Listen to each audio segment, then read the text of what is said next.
देवे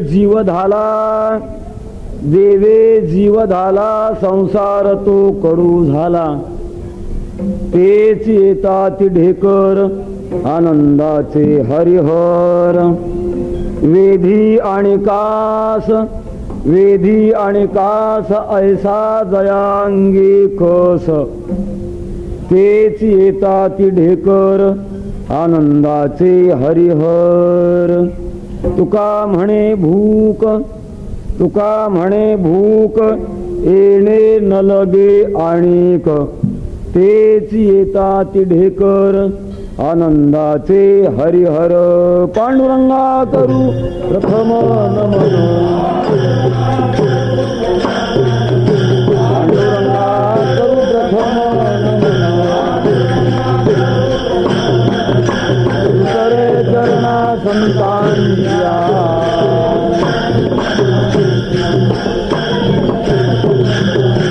त्यांच्या कृपादाने कथेचा विश्वास त्यांच्या कृपादाने कथेचा विश्वास बाबाजी सद्गुरुदास तुका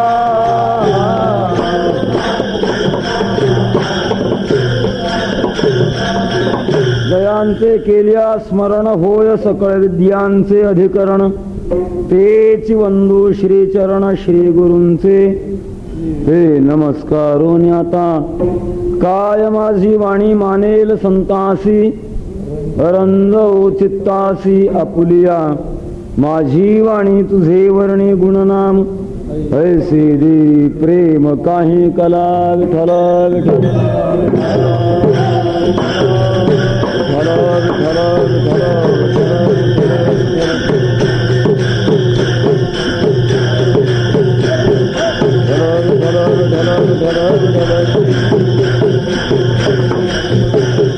देवे जीव झाला संसार तो कडू झाला तेच येतात ढेकर आनंदाचे हरिहर विश्वसंत जगद्गुरु श्री तुकाराम महाराज भगवान सिद्धेश्वरांच्या दरबारात श्री संत ज्ञानेश्वर माऊली मंडळाच्या वतीनं संत श्रेष्ठ जगद्गुरु श्री तुकाराम महाराजांच्या सदेह वैकुंठ गमन त्रिशतकोत्तर सुवर्ण महोत्सवाच्या निमित्ताने संपन्न होत असणारा हा भव्य स्वरूपातील अखंड हरिनाम सप्ताह सोहळा यातील आजचा तिसरा दिवस या प्रसंगात आज हा जो अभंग निवडलेला आहे हा अभंग जगद्गुरु तुकाराम महाराजांचा स्वरूपानं लहान परंतु अनुभवानं महान स्वरूपाचा आहे विठ्ठल विठ्ठल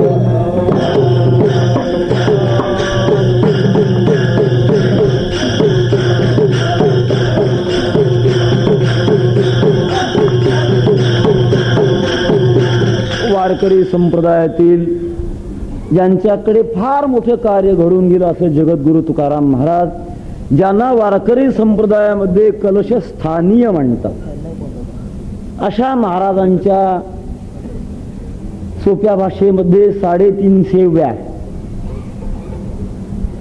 सदेह वैकुंठ गमनाच्या विशेष प्रसंगाच्या या समारंभाकरता हा औचित्यपूर्ण असा नामसप्ताह सोहळा आहे. साधूचा जगाला परिचय असणं अत्यंत आवश्यक आहे. कारण संत म्हणा महात्मा म्हणा ही विश्वाची गरज आहे. जगाला जीवाला काही जगातल्या गोष्टीचं ज्ञान नाही झालं तरी चालेल. कदाचित देवाचं ज्ञान नाही झालं तरी चालेल परंतु महात्म्याच्या जीवनाचं अंतरंग ज्ञान होणं अत्यंत आवश्यक आहे. कारण संत ही मनुष्याची अत्यंतिक अशा प्रकारची गरज आहे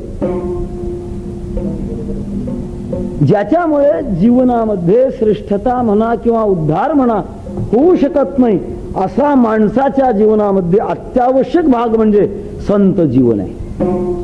तुकाराम महाराज सरळ शब्दामध्ये सांगतात मनुष्याचा उद्धार व्हायचा असेल तर त्याच्याकरता संतांची किती गरज आहे. उद्धारासी ठाव नाही भाग्यहीना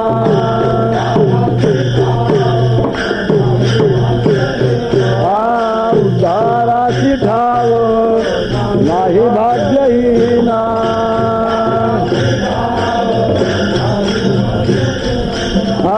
विन्मुख चरणा संतांचिया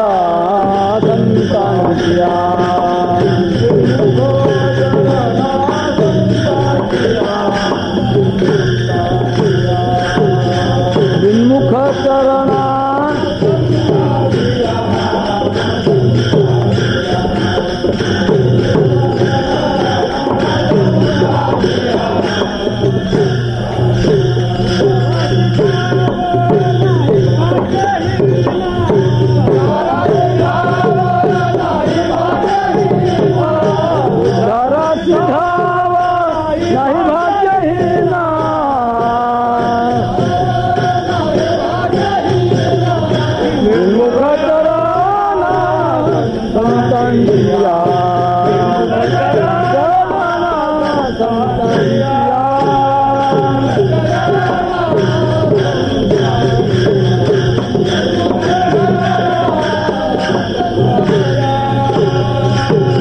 अत्यावश्यकतेचा भाग असल्यामुळे संतांचं जीवन करणं अत्यावश्यक आहे, परंतु कळत नाही.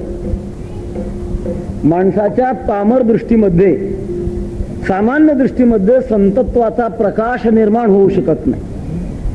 आणि संत ही जगाची जीवनाची गरज आहे. अशा प्रसंगामध्ये संतांच्याच भाषेतून संतांचं संतत्व ओळखण्याचा प्रयत्न करावा लागतो. अर्थात तुकाराम महाराजांचा हा उत्सव आपण का करतो असा जर प्रश्न केला तर त्याचं उत्तर या अभंगामध्ये आहे. कशा करता हा उत्सव करायचा आहे? ज्याचं जीवन या स्वरूपाचं बनलेलं असतं त्याचा उत्सव करायचा असतो. जगद्गुरु तुकाराम महाराजांच्या जीवनाची योग्यता जगाच्या दृष्टिकोनातून फार वेगळी, अलौकिक योग्यता. संसारामध्ये प्रत्येकाची योग्यता वेगळी वेगळी आहे.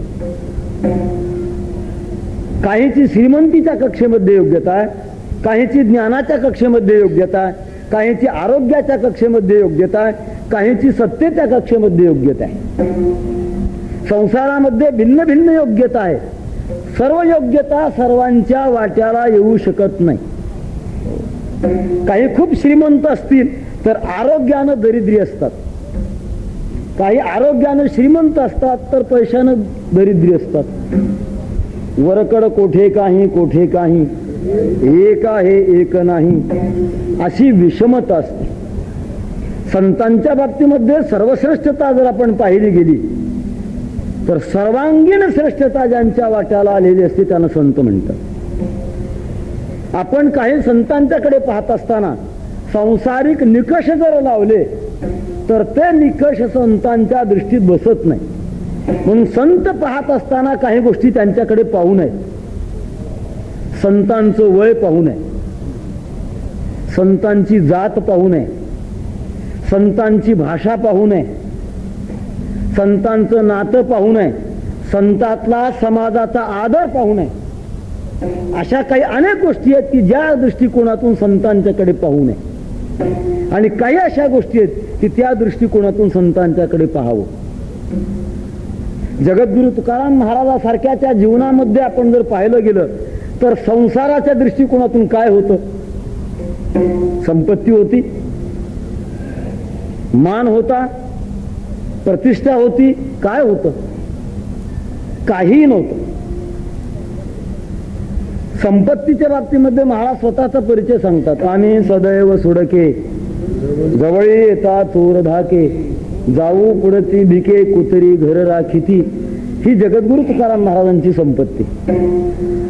गावामध्ये प्रतिष्ठा कुठल्याही प्रकारची शिल्लक राहिलेली नव्हती. कोपला पाटील गावीचे हे लोक, आता मज भीक कोण झाली. गावामध्ये प्रतिष्ठा नव्हती. घरामध्ये तरी सर्वांगीण अनुकूलता होती का? तीही अनुकूलता नव्हती. संसाराच्या दृष्टिकोनातून पाहिलं तर तुकाराम महाराजांच्याकडे काय होतं? याच्या उलटा मी प्रश्न करेन तुकाराम महाराजांच्याकडे काय नव्हतं. दोन्ही पक्ष आहेत. एक असा पक्ष आहे की तुकाराम महाराजांच्याकडे काय होतं, संसाराच्या नजरेनं जर पाहिलं तर महाराजांच्याकडे काय होतं. ज्यांच्या घरावर चढल्यानंतर खाली उतरण्याकरता पायऱ्याच लागत नव्हत्या. चढण्याकरता पायऱ्या लागत होत्या पण उतरण्याकरता पायऱ्याच लागत नव्हत्या, कारण वर चढल्यानंतर घर शिल्लक राहत नव्हतं. एरंडासी थार तुझा भार न साहती, महाराजांची भाषा. संसाराच्या दृष्टिकोनातून पाहिलं तर काय होतं, काहीच नव्हतं. परमार्थाच्या दृष्टिकोनातून पाहिलं तर तुकाराम महाराजांच्याकडे काय नव्हतं. दोन्ही प्रश्न आहेत. काय कमी होतं. रिद्धी सिद्धीच्या बाबतीमध्ये पाहिलं, महाराज म्हणतात पायाजवळ लोटांगण घालतात. त्या काळाचे सत्ताधीश छत्रपती शिवाजी महाराज जगद्गुरु तुकाराम महाराजांच्यावर प्रसन्न, खूप मर्जी. न सांगताना सुद्धा महाराजांच्या भेटीला नजराना पाठवला. अलीकडे हवपणा मंत्र्यांच्या भेटी करता वशिला लावावा लागतो. जगद्गुरु तुकाराम महाराजांच्याकडे शिवाजी महाराज येत होते, परंतु पाठ फिरवण्याची तयारी. लक्ष्मी नायक जवळ असण्याची पात्रता काय नव्हतं. परंतु सामान्य माणसाला काय कळतं, सामान्य माणसाला काहीच कळत नाही. ते कळवण्याकरता जगद्गुरु तुकाराम महाराज आपण कोण आहोत याचा परिचय अभंगाच्या पहिल्या चरणात देतात.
त्यांना परिचय असणं हे श्रेष्ठ पुरुषाचं लक्षण आहे.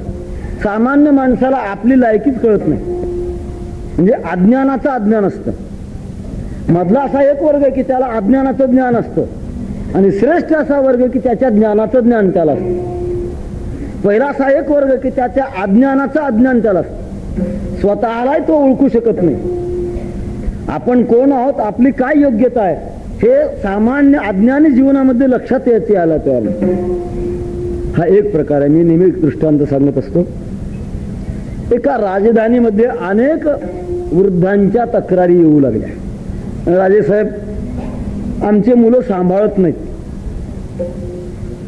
आम्ही आता वयस्कर झालो, घरामध्ये सारखी कुरकुर चालते, मुलं सांभाळत नाहीत, काय करावं काय करावं. एका नव्हे सगळ्याच राजधानीतल्या तक्रारी येऊ लागल्या. राजाला वाटलं असं काय प्रकार झाला कोण जाणे. आपल्या राजधानीतली एवढी मंडळी कशी काय बिघडली. जन्म देणाऱ्या पित्याला वास्तविक धर्माची आज्ञा अशी आहे, पितृदेवो भव मातृदेवो भव, अशी असताना सुद्धा हे असे कर्तव्य परांगमुख का झाले, कोण कोण आहेत असे पाहावं. एवढ्या करता राजाने एक दिवस असं सर्क्युलर काढलं. म्हणाले ही माणसं आपल्या वडीलधाऱ्यांना का सांभाळत नाही, त्याचं कारण आहे हे आपल्या पत्नीच्या ताब्यात गेलेले आणि बायकोच्या ताब्यामध्ये गेले असल्यामुळे आपल्या आई वडिलाला विसरलेले आहेत. अशी माणसं कोण कोण आहेत आणि कोण कोण नाहीत, हा आपल्या राज्यातला सर्वे केला पाहिजे. त्याच्याकरता असं एक सर्क्युलर काढलं की अमुक अमुक दिवशी सकाळी 9 वाजता राज दरबारामध्ये सर्वांनी जमायचं. 2 भाग केलेले होते आणि त्या 2 भागाची अशी रचना होती, जे आपल्या बायकोच्या ताब्यात आहेत त्यांनी एका बाजूला थांबायचं आणि जे आपल्या बायकोच्या ताब्यात नाहीत त्यांनी एका बाजूला थांबायचं. अशा 2 प्रकारच्या कक्षाची विभागणी केलेली होती. ठरलेल्या वेळेप्रमाणे राजघराण्याची सगळी मंडळी गर्दीनं तिथे उपस्थित झाली. सगळी गर्दी झाली जे बायकोच्या ताब्यात आहेत त्या कक्षात. उभं राहायला सुद्धा जागा शिल्लक राहिली नव्हती. सगळी माणसं त्याच बाजूला गेली. कर्मधर्म संयोगाने एक मनुष्य मात्र जे बायकोच्या ताब्यात नाहीत अशा कक्षामध्ये जाऊन उभं राहिलं. राजाने सगळ्यांची पाहणी केली. त्याने विचार केला, काय विकाराचं हे प्रदूषण आहे. यांच्याकडे नीतीचं ज्ञान नाही, यांच्याकडे धर्माचं ज्ञान नाही, यांना व्यवहार कळत नाही. अशा प्रसंगामध्ये अशी एवढी माणसं आहेत, परंतु आपल्या या राजधानीमध्ये एक तरी मनुष्य सत्पुरुष आहे की जो नीतिमान आहे, धार्मिक आहे, व्यवहारिक आहे, जो आपल्या बायकोच्या स्वाधीन नाही, तो धर्माच्या नीती धर्माच्या स्वाधीन आहे. असा एक चांगला मनुष्य आहे. त्याची आपण स्तुती करावी, त्याची प्रशस्ती मानावी. एवढ्या करता राजा जवळ गेला, स्तुती करायला लागला. स्तुती करत असताना त्याला ते समजेच ना. राजा ज्याची स्तुती करत होता त्या माणसाला समजेच नाही, आपल्याला काय म्हणतात हे कळेच ना. शेवटी राजानं सांगितलं की तुम्ही तुमच्या बायकोच्या ताब्यात नाहीत आणि म्हणून या बाजूला उभं राहिलात. ऐकणाऱ्या माणसाला मात्र तेवढंच पटलं नाही. त्याने सांगितलं, राजासाहेब तुम्ही म्हणता हे खरं नाही. त्याचं कारण असं आहे की मी ज्या वेळेला घरी येऊ लागलो, माझ्या बायकोनं असं मला सांगितलं, तुम्हाला गर्दीत जाण्याची सवय नाही. जिकडे गर्दी नसेल तिकडे तुम्ही उभं राहा. तिनं सांगितलं म्हणून इकडे उभं राहिलो. मी हसण्याकरता सांगत नाही, कशा करता सांगितलं.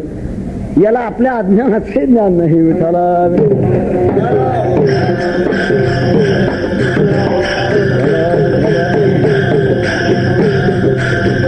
एक दुसरा असा वर्ग की त्याला अज्ञानाचं ज्ञान आहे आणि तिसरा श्रेष्ठ असा वर्ग की त्याला ज्ञानाचं ज्ञान आहे. ज्ञानाचं ज्ञान असलेला हा महापुरुष जगामध्ये आपल्या ज्ञानाचा प्रकाश का पाडतो त्याचं कारण आहे, आपल्या प्रकाशाची जगाला गरज आहे म्हणून प्रकाश पाडतो. प्रसिद्धी करता प्रकाश पाडत नाही. ही जगाची गरज आहे आणि ती जगाची गरज कशामुळे प्राप्त होते, जीवनाचा वृत्तांत असा आहे. या जगात सूक्ष्म निरीक्षण जर केलं तर 3 विभाग पडतात. एक आहे जड, दुसरा आहे जीव आणि तिसरा आहे चैतन्य.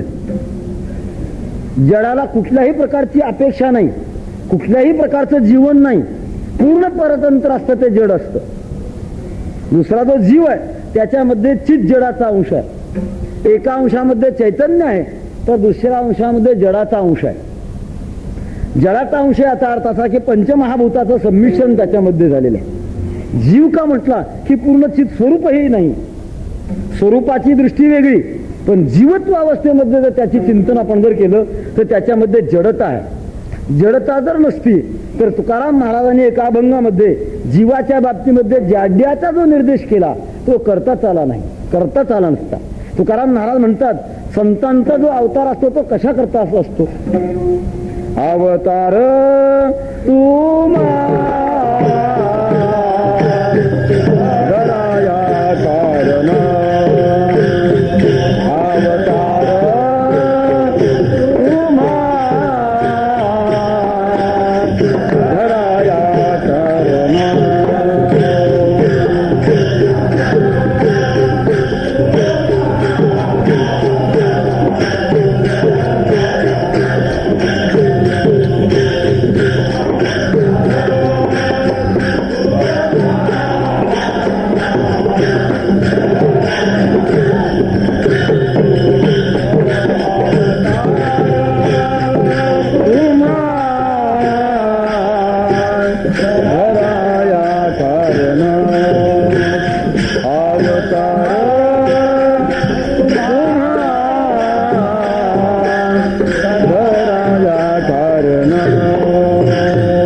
जाड्याचा ज्याच्याशी स्पर्श झालेला आहे असा जो जीवात्मा चैतन्याचं मूळ स्वरूप आहे, संपर्क मात्र मायेचा, त्याच्यामुळे त्याच्या ठिकाणी जाड्यता निर्माण झाली. म्हणून मधलं तत्व असं आहे ते उभयात्मक आहे, चित जड आहे. आणि तिसरं जे तत्व आहे ते केवळ चैतन्य स्वरूप आहे. याच्यात असा प्रकार आहे जे जड आहे त्याला तृप्ती आणि अतृप्ती या भावना नाहीत, या गरजाही नाही. शेवटचं जे उच्च टोक आहे ज्याला चैतन्य म्हणतात, परमात्मा म्हणतात, त्याच्याही ठिकाणी तृप्ती आणि अतृप्ती या भावना नाहीत, पूर्णता अपूर्णता या गोष्टी नाहीत. परंतु मधला जो वर्ग आहे जो जीवाचा वर्ग, जीवाच्या वर्गामध्ये तृप्ती आणि अतृप्ती या दोन गोष्टी आहेत. अनादिकालापासून जीवाचं जे भ्रमण आहे ते भ्रमण काय याचं कारण अतृप्तता आहे म्हणून आहे. मनुष्य कोणतंही कर्म करतो, कर्म करत असताना त्याच्या पाठीमागे अतृप्त दशा असते म्हणून करतो. अतृप्त दशा जर नसेल तर मनुष्य संसार करू शकत नाही. अतृप्त दशा अनेक प्रकारची आहे. इंद्रियांच्या स्वरूपातली अतृप्त दशा, शरीराच्या स्वरूपातली अतृप्त दशा, मनाच्या स्वरूपाची अतृप्त दशा, बुद्धीच्या स्वरूपाची अतृप्त दशा आणि जीवभावाच्या स्वरूपाची अतृप्त दशा. अतृप्त असणं हा जीवाचा स्वभाव आहे. अंशतः तृप्ती होते परंतु अतृप्ततेचा अधिक अनुभव आहे. संतांच्या वाङ्मयामध्ये आपल्याला याचा नेहमी अशा प्रकारचा परिचय येतो. तुकाराम महाराज म्हणतात, या पोटा कारणे गा झालो पांगिला जना, नसरेची बाप माय भेके नाही खंडना, पुढारा म्हणती एकतया नाही करुणा, श्वान हे पाठी लागे आशा बहु दारुणा. अनादिकालापासून जीवनाची जी भूक आहे ती भूक संपलेली नाही. कशावरून? ज्या अर्थी प्रयत्न चालू आहे त्यावरून. ज्ञानोबा म्हणतात, जीवात्मा रात्रंदिवस प्रयत्न करतो, सायास करीसी प्रपंच दिननिशी. रात्रंदिवस प्रयत्न कशा करता?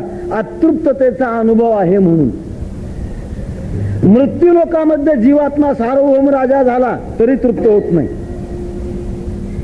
स्वर्गामध्ये झाला गेला आणि इंद्र जरी झाला तरी तृप्त होऊ शकत. तृप्त जर झाला असता तर गौतम ऋषीच्या पत्नीकडे आला. त्याचं स्पष्ट अशा प्रकारचं गमत. कोणत्याही लोकांतरामध्ये जीवात्मा गेला तरी तृप्त दशा ज्याला म्हणतात ती त्याच्या वाट्याला येत नाही. काय येत नसावी? प्रयत्न करत नाही म्हणून येत नाही का प्रयत्नाची दिशा चुकली म्हणून येत नाही? दोन गोष्टी आहेत. काही माणसं प्रयत्न करत नाहीत म्हणून त्यांच्या वाट्याला फळ प्राप्त होत नाही. काही माणसं प्रयत्न करतात परंतु फळ वाट्याला येत नाही. त्याचं कारण आहे प्रयत्नाची दिशा चुकलेली असते. काही मुलं शाळेत पास होतच नाहीत.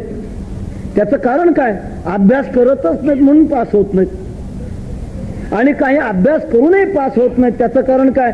अभ्यासाची दिशा चुकलेली असते म्हणून पास होत नाही. संसारामध्ये जन्माला आलेला प्रत्येक जीव आपल्या जीवनाच्या तृप्ती करता रात्रंदिवस प्रयत्न करतो. तृप्त होत नाही मात्र सर्वांचा अनुभव आहे जीवदशेमध्ये.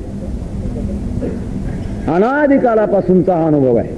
किती वेळा जन्मायावे किती व्हावे फजित, म्हणून जीव भ्याला शरण गेला विठोसी.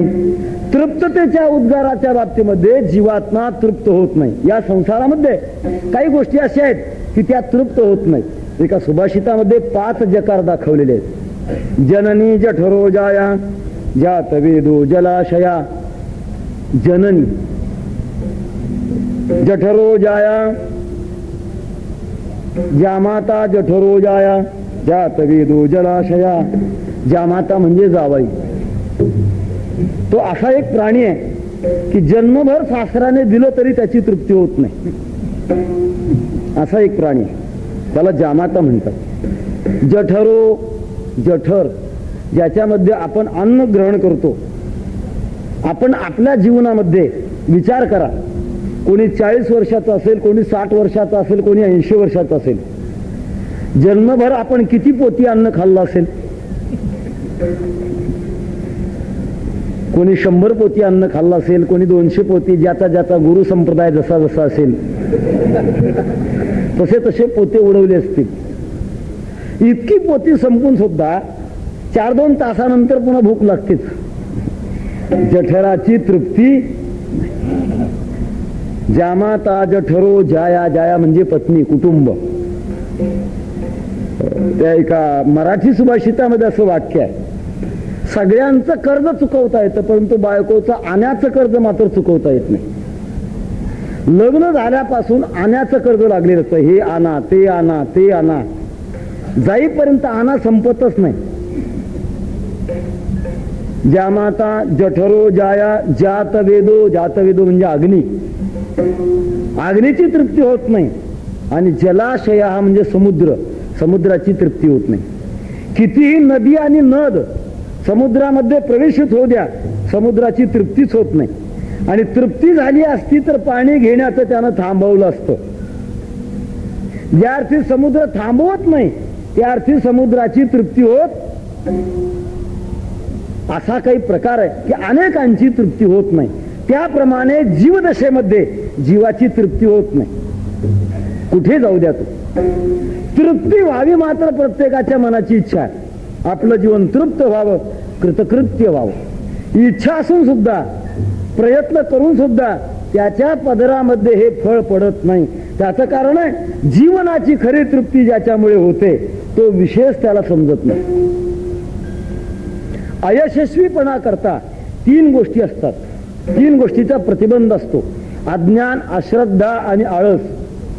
या 3 गोष्टी असतील तर मनुष्य अपयशी ठरतो. काही गोष्टीचं माणसाच्या जीवनामध्ये अज्ञान असतं, काही गोष्टीविषयी माणसाला आळस असतो आणि काही गोष्टीविषयीची माणसाला श्रद्धा नसते, अश्रद्धा असते. 3 दोष असतात. हे 3 दोष ज्यावेळेला दूर होत असतात त्यावेळेला माणसाच्या जीवनामध्ये यश पदरामध्ये पडत असते. पहिली गोष्ट अशी आहे की माणसाच्या जीवनामध्ये आपल्या जीवनाचं ज्ञान असावं लागतं. साधकाचं ज्ञान असावं लागतं, साध्याचं ज्ञान असावं लागतं आणि साधनेचं ज्ञान असावं लागतं. 3 प्रकारचं ज्ञान असावं लागतं. हे 3 प्रकारचं ज्ञान जर नसेल तर मनुष्यानं किती प्रयत्न केला तरी तो प्रयत्न यशस्वी होत नसतो. स्वामी रामकृष्ण परमहंसांनी दृष्टांत दिलेला आहे. 3-4 पैलवान होते. दूर गावच्या प्रवासाला जायचं होतं. एक ठिकाण निवडलं आणि रात्री ते मुक्कामाला थांबले.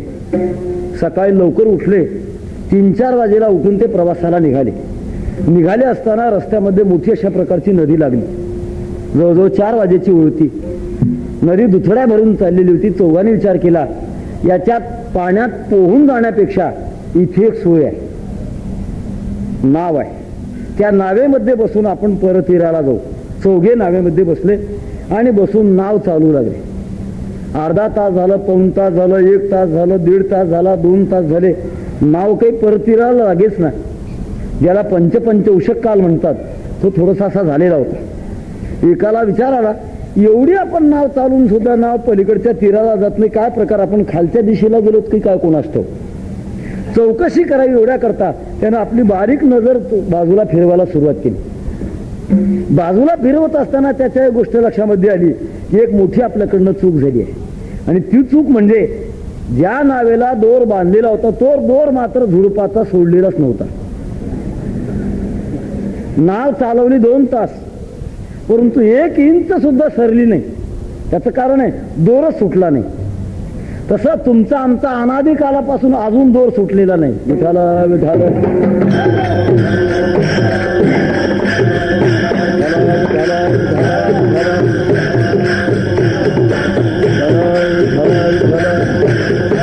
आणि तो दोष सोडण्याकरता संतांच्या दरबारामध्ये यायचे. पहिला जो दोष आहे तो अज्ञानाचा दोष आहे. अज्ञानाचा दोष दूर करण्याकरता बुद्धीची गरज आहे. माणसाच्या वाट्याला बुद्धी यावी आणि बुद्धी आल्यानंतर शास्त्राचा आश्रय करावा, संतांचा सहवास करावा. त्याद्वारे माणसाच्या जीवनामध्ये ज्ञानाची प्राप्ती होते आणि ज्ञानाच्या प्राप्तीनंतर खऱ्या मार्गाला तो लागतो. खऱ्या मार्गाला लागल्यानंतर तो मार्गस्थ बनतो. मात्र त्याच्याकरता वाट्याला बुद्धी आली पाहिजे. अनेकांची बुद्धी अशी असते, ज्ञानोबारांच्या भाषेमध्ये बुद्धी मेचवेना दोंडी. दगडाशी स्पर्धा करणारी अशी जर बुद्धी असेल तर तिच्यामध्ये शास्त्राने किंवा संतांने किती सोप्यातलं सोपं सांगितलं तरी काही उपयोग होत नाही. काही श्रोत्यांची प्रतिक्रिया अशी असते, आजचं कीर्तन म्हणतात डोक्यावरून गेलं, बरं झालं मेहरबानी मंडपावरून गेलं म्हणत नाहीत, डोक्यावरून गेलं म्हणतात. सांगण्याचा इत्यर्थ तसा की बुद्धी जर वाट्याला आलेली नसेल तर शास्त्राचं चिंतन कळत नाही आणि साधू संतांचा उपदेश कळत नाही. केवळ श्रवण केलं म्हणजे कळतं असं नाही. अवधानपूर्वक बुद्धिपूर्वक जर श्रवण केलं तर त्याचा खऱ्या अर्थानं मर्म रहस्य लक्षात येत असतं. एक प्रकार असा झाला की ठिकाणी 6 महिने रामायण चालत होतं. दररोज काही माणसं शंका विचारत होती. शंका विचारणं हे डोळसपणाचं लक्षण आहे, बुद्धिपणाचं लक्षण आहे. काही माणसांना असं असतं, बाबा वाक्यम प्रमाणम, सांगणारानंच इमानदारीनं सांगायचं, असा काही प्रकार असतो. काही माणसं दररोज शंका घ्यायची. एका श्रोत्याला असं वाटलं सगळे माणसं शंका घेतात, 6 महिने झाला आपण शंकाच केली नाही, यांना आपण काहीतरी शंका केली पाहिजे. सगळी माणसं गेली आणि तो पुराणिक बुवाकडे आला, नमस्कार केला, महाराज मला शंका निर्माण झाली. पुराणिक बुवांना आनंद वाटला, इतके दिवस हा श्रोता येतो याला शंका आली नाही, आज शंका आली, बरं झालं. काय शंका आली आहे? विषय होता रामायणात. त्यांनी सांगितलं, महाराज 6 महिने झालं मी रामायण ऐकतो. रामायणामध्ये राम हा शब्दाचा उच्चार होतो. रावण, दशरथ, लक्ष्मण, भरत, शत्रुघ्न हे सगळे नावं पुन्हा पुन्हा पुन्हा फिरून येतात. त्याच्यामध्ये मधून अधून राक्षस राक्षस हाही शब्द येतो. माझी शंका अशी आहे, मग राम राक्षस का रावण राक्षस? पुराणिक बुवाला चक्करच आली. काय माझं भाग्य असा श्रोता मला मिळाला. आणि काय उत्तर दिलं असावं? त्याने असं उत्तर दिलं, बाबा ते रामही राक्षस नाही रावणही राक्षस नाही. 6 महिने झालं रामायण ऐकून राक्षस कोण कळाला नाही, पहिल्यांदा राक्षस तू. आणि तुझ्यासारख्या राक्षसाला 6 महिने रामायण सांगणारा दुसरा राक्षस मी, दुसरा कोणीच नाही. सांगण्यात नाही तर तसा माणसाला बुद्धी कमी असली तर शास्त्रातलं काहीच कळत नाही. म्हणून पहिल्यांदा बुद्धी असावी, ज्ञान असावं. दुसऱ्यांदा माणसाला श्रद्धा असावी. काहीची श्रद्धा नसते, बुद्धी तीव्र असते, परंतु पापाचा संचय जर असला तर ऐकलेल्या ज्ञानावर माणसाचा विश्वास बसत नाही. विठ्ठल विठ्ठल.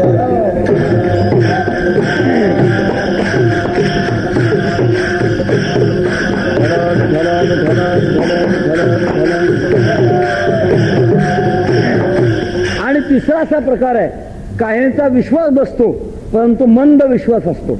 मंद विश्वास असल्यामुळे प्रयत्न भरपूर केले जात नाही, तो आळशी असतो. तेव्हा हे 3 दोष दूर करावे लागतात.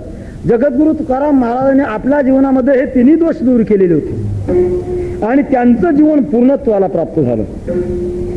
पूर्णत्वाला प्राप्त झाल्याचा जो आनंद आहे तो आनंद महाराज पहिल्या चरणातून व्यक्त करतात. देवे जीव झाला, माझा जो जीव आहे तो तृप्त झाला. कशामुळे तृप्त झाला?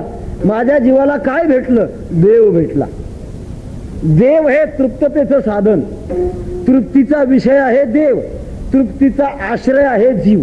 कोणत्या विषयाचं चिंतन करत असताना आश्रय आणि विषय या 2 गोष्टीचं महत्वाचं चिंतन असतं. कोणाला आणि कोणाचा हे 2 जर प्रश्न सुटले तर माणसाचं खऱ्या अर्थानं चिंतन त्याच्यामध्ये होत असतं. कोण तृप्त झाला? जीव तृप्त झाला. शरीर तृप्त होणं याला महत्व नाही, इंद्रिय तृप्त होणं याला महत्व नाही, मन तृप्त होणं याला महत्व नाही, बुद्धी तृप्त होणं याला महत्व नाही, जीव तृप्त होणं याला महत्व आहे. आतापर्यंत विषयाच्या फेरपालटीतून हे तृप्त होतात. मी आता सांगून गेलो, जठर तृप्त होत नाही का? पोट भरतं माणसाचं, पण भरलं तरी जेविल्या देखावे भूक मागे, पुन्हा भूक लागतेच. याच्या तृप्तीला महत्व नाही. इंद्रियांची तृप्ती अंशतः होते. परंतु विषयाच्या द्वारा होणारी तृप्ती तिला शास्त्रकार सांकुश तृप्ती म्हणतात.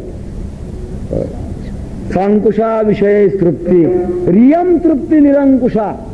माणसाला निरंकुश तृप्ती असावी लागते, जी तृप्ती देशकालाने मर्यादित नाही.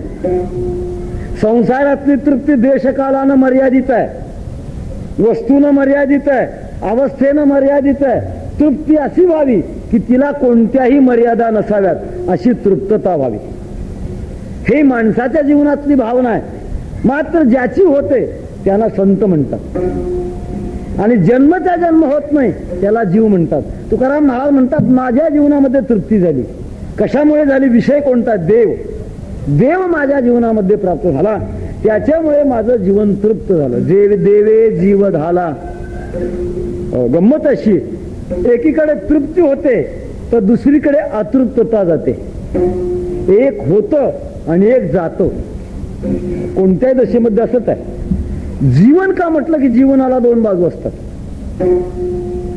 आनंद झाला केव्हा समजायचा? दुःख गेलं तर. दुःख राहून जर आनंद झाला तर त्या आनंदाला आनंद म्हणता येत नाही. संसारामध्ये दुःख राहून आनंद होतो म्हणून त्याला आनंद म्हणता येत नाही. आणि तो जर आनंद असता तर साधू संतांनी परमार्थाचा मार्ग धरला नसतो. तो आनंद राहत नाही. का आनंद नाही? त्याचं कारण आहे, दुःख राहून होणारा जो आनंद आहे तो आनंदच नव्हे. एकीकडे दुःख जावं आणि दुसरीकडे आनंद प्राप्त व्हावा. त्या प्राप्तीमुळे आम्ही तृप्त झालो खरं, परंतु एक बाजू आमची गेली. तुकोबारा म्हणतात, कोणती बाजू गेली? संसार तो कडू झाला. संसाराच्या विषयात आमची अरुची निर्माण झाली. कडू विषय समोर का आला की माणसाला त्याच्या विषयात तुच्छता निर्माण होते. तो त्याचा स्वीकार करत नाही. आतापर्यंत संसाराची किती गोडी होती. जीवत्व दशेमध्ये संसार इतका माणसाला आवडतो. ज्ञानोबा म्हणतात, जीव तैसा उपाधी आवडे लोका. जीवावर जेवढं प्रेम तेवढं प्रेम मनुष्य संसारावर करतो. विठ्ठल विठ्ठल.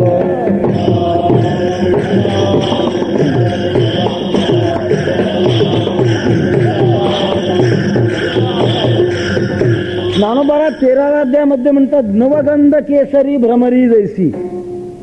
माणसाचं संसारावर किती प्रेम असतं, खूप अशा प्रकारचं आकर्षण असतं. जन्मच्या जन्म त्याचा सहभाग झालेला आहे आणि म्हणून संसारावर एवढं जीवाचं स्वाभाविक प्रेम असतं.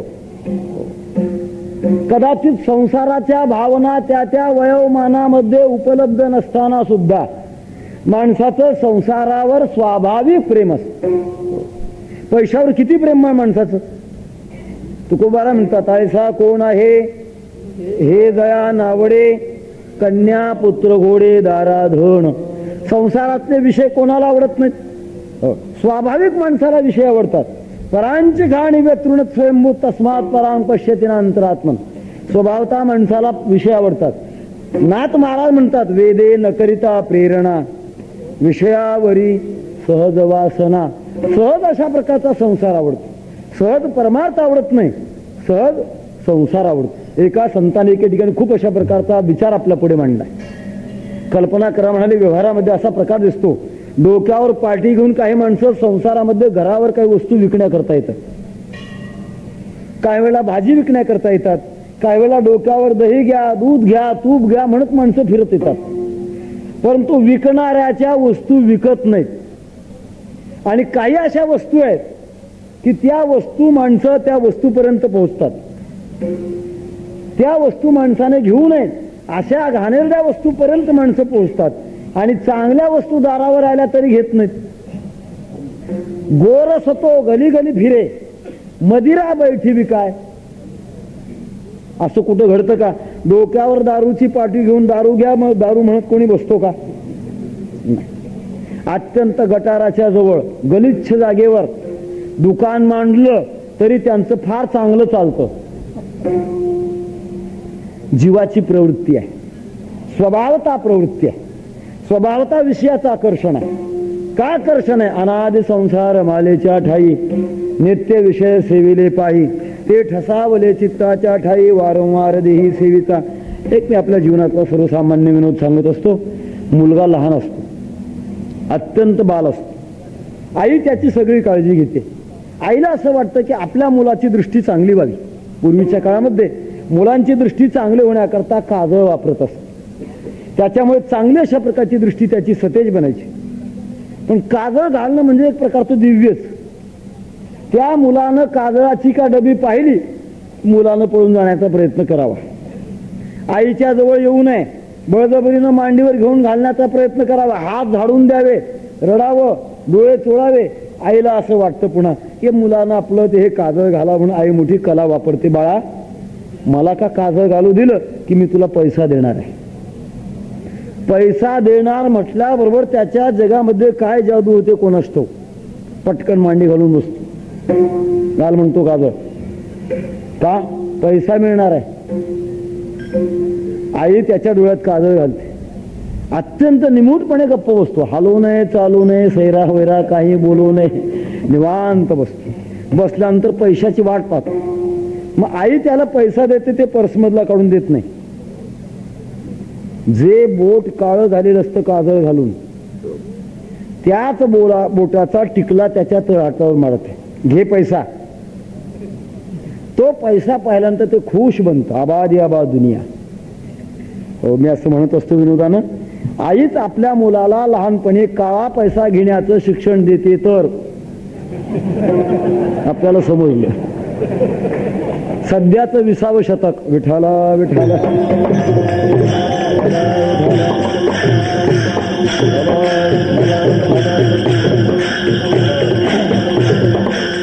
थोडा मला काय सांगायचं आहे, जीवाची प्रेरणा आहे. त्याला पैशाचं काय माहित नाही, परंतु स्वभावता पैसा आवडतो.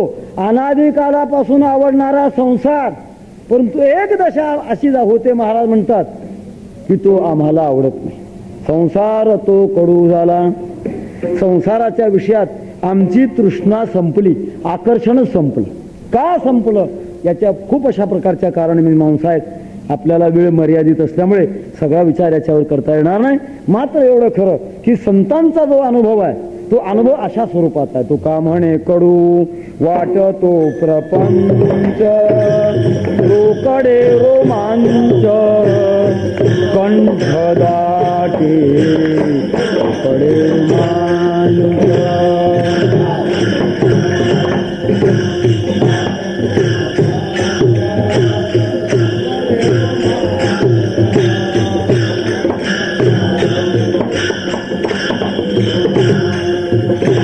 तुका म्हणे कडू वाटतो प्रपंच,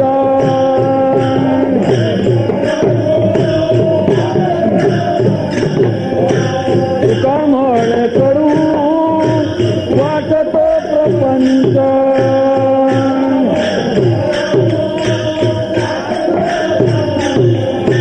रोकडे रोमांच, कंठ दाटे रोकडे रोमांच.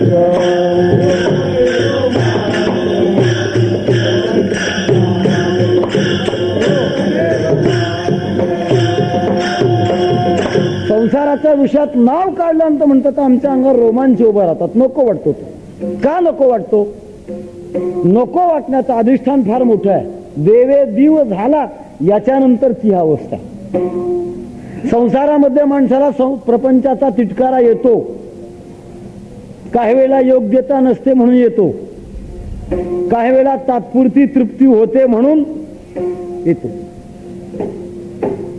भगवान म्हणतात रसवर्जम रसोप्यस्य परम दृष्ट्वा निवर्तते. तात्पुरता विषयाचा उबग, याला विषयाचं वैराग्य समजू नका. केव्हा हा ही अवस्था, तुकाराम महाराजांची अवस्था देवाच्या प्राप्तीनंतरची आहे. साधक दशेमध्ये सुद्धा संसार कडू वाटतो, परंतु त्याच्यामध्ये आणि महाराजांच्या या अनुभवात फार अंतर आहे. साधक दशेमध्ये कडू वाटणारा प्रपंच एखाद्या वेळेला गुणबुद्धी का झाली की पुन्हा तो गोड वाटतो. अनेकांच्या जीवनाचे इतिहास आहेत. वातांबू पर्णाशन असणारे महात्मे सुद्धा त्यांच्या जीवनामध्ये गुणबुद्धी का झाली की पुन्हा त्याचा स्वीकार. पुष्कळांच्या जीवनाचा असा इतिहास आहे, 80व्या वर्षी बोहल्यावर चढतात. का? गुणबुद्धी झाली म्हणून. तेथपर्यंत साधक दशा आणि 80व्या वर्षी बोहल्यावर चढणं गुणबुद्धी झाली. कोणाला केव्हा कशी गुणबुद्धी होईल हे सांगता येत नाही. दोष बुद्धीतलं जे वैराग्य आहे ते वैराग्य नाजूक आहे, त्याची किंमत वेगळी आहे आणि तुकाराम महाराजांच्या म्हणण्याची किंमत वेगळी आहे. काही वेळेला अप्राप्तीपूर्वक सुद्धा त्याग असतो. महाराजांची जी अवस्था आहे ती अवस्था या अवस्थेची नाही. एक महात्मा होता, खूप त्यागी होता, लोकांमध्ये प्रसिद्धी, फार मोठे संत आहेत, त्यागी आहेत. अनेकांची रीग लागली. लोकांनी जावं, त्यांच्या पुढे पैसे ठेवावे, वस्तू ठेवाव्या, त्यांनी त्याला डुंकून देखील पाहू नये. त्याच गावामध्ये एक श्रीमंत मनुष्य, याने आपल्या उभ्या आयुष्यामध्ये उष्ट्या हातानं कावळा आखलेला नाही. त्याच्या कानावर आलं, आपल्या गावाच्या शेजारी कोणीतरी फक्कड वैराग्यवान महात्मा आलेला आहे, पैशाला स्पर्श करत नाही. त्याला असं वाटलं की आपण जावं. आतापर्यंत माणसं आपल्याला कृपण म्हणतात, आपण त्या महात्म्याकडे पैसे घेऊन जावे. ते तर घेणार नाहीत, लोकात फुकटात प्रसिद्धी होईल. कशाची? फार मोठे दाते आहेत. हो, यांनी एवढे मोठे पैसे देण्याकरता आणले होते, किती मोठे उदार आहेत. फुकटात प्रसिद्धी घेण्याची पुष्कळ लोकांना सवय असते. त्यांना असं वाटलं की आपण फुकटात प्रसिद्धी घ्यावी. 20-25 हजार रुपयाचं गाठोडं बांधलं आणि महात्म्याचा शोध घेत गेल्यानंतर पुढे ते गाठोडं ठेवलं, पायावर नमस्कार केला आणि महाराज आपल्या सेवे करताय, हे 25 हजार रुपये तुमच्या चरणी समर्पण. याला असं वाटलं की आता आपण दिल्यानंतर हे महात्म्य आपल्याला उचलायला लावतील आणि आपली प्रसिद्धी होईल. 25 हजार रुपये आणले होते देण्याकरता, किती उदार आहेत. महात्म्याने पाहिलं, आपल्या शिष्याला सांगितलं, उचला गाठोडं, ठेवा. यांचं जगच बदललं. त्यांना असं वाटलं की आपला कदाचित विनोद केला असेल, 5 मिनिटानं परत देतील, 10 मिनिटानं परत देतील, अर्धा तासानं परत देतील. जवळ मांडी घालून बसले, इकडचं तिकडं पाहू लागले, चेहऱ्यावर परत उदासी जास्तच वाढत चालली. शेवटी असं वाटलं की आपण आता यांना म्हणू, महाराज तुमच्याकडे आलो होतो. महाराजांनी म्हटले, मग कशा करता, काय म्हणणं काय आपलं? तुमच्याकडे तुम्ही फार मोठे त्यागी आहात, ही तुमची कीर्ती ऐकली म्हणून तुमच्याकडे आलो. म्हणणं काय? मी तुम्हाला 25 हजाराची सेवा तुम्हाला अर्पण केली, पण तुम्ही ठेवून दिली आहात. महात्म्याने सांगितलं, बाबा तुझ्यासारखा अधिक दातृत्वान मला आतापर्यंत मिळाला नव्हता. सर्वांनी आणलं पण इतकं मोठं गबाळ आणलं नव्हतं. तुझं एवढं प्रेम आहे, ते प्रेम असल्यामुळे तुझ्या प्रेमाला आता मी विन्मुख होत नाही, राहू दे आता. माझा दृष्टांत संपला. विषयाची अरुची प्राप्तीपूर्वक असणं हा दोष आहे. जगद्गुरु तुकाराम महाराजांचा हा जो भाव आहे तो भाव या स्वरूपातला नाही. प्राप्ती जरी झाली, प्राप्त अवस्थेमध्ये सुद्धा त्याग करण्याची धमक असणं हे खरं साधुत्वाचं लक्षण आहे. विठाला विठाला.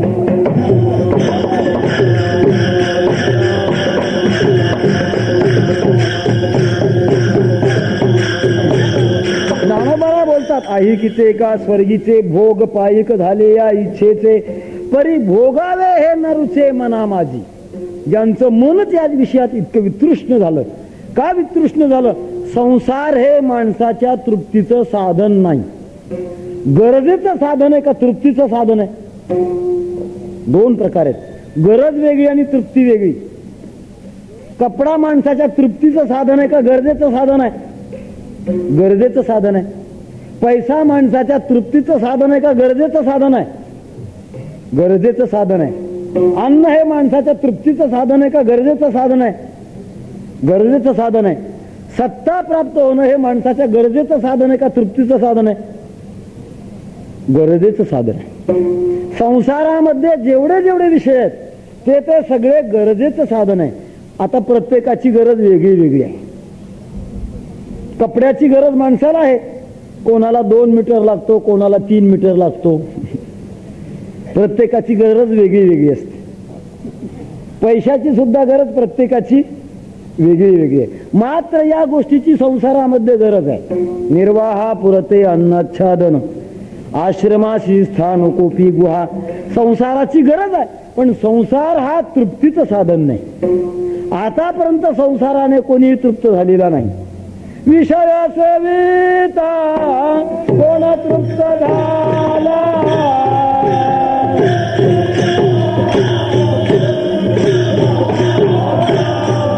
विषय सेविता कोण तृप्त झाला,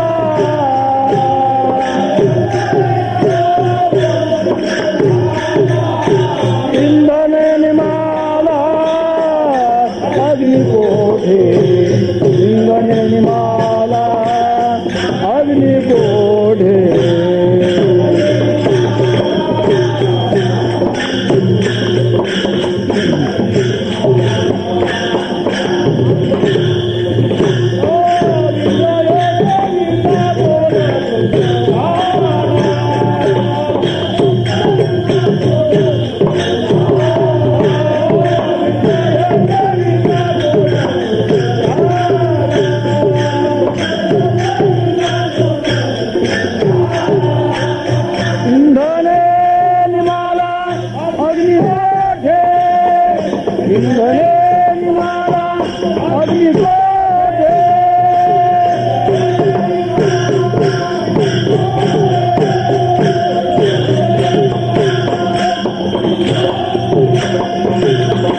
अशी वास्तव स्थिती असल्यामुळे महाराज म्हणतात तो आमच्या गरजेचा विषय आहे.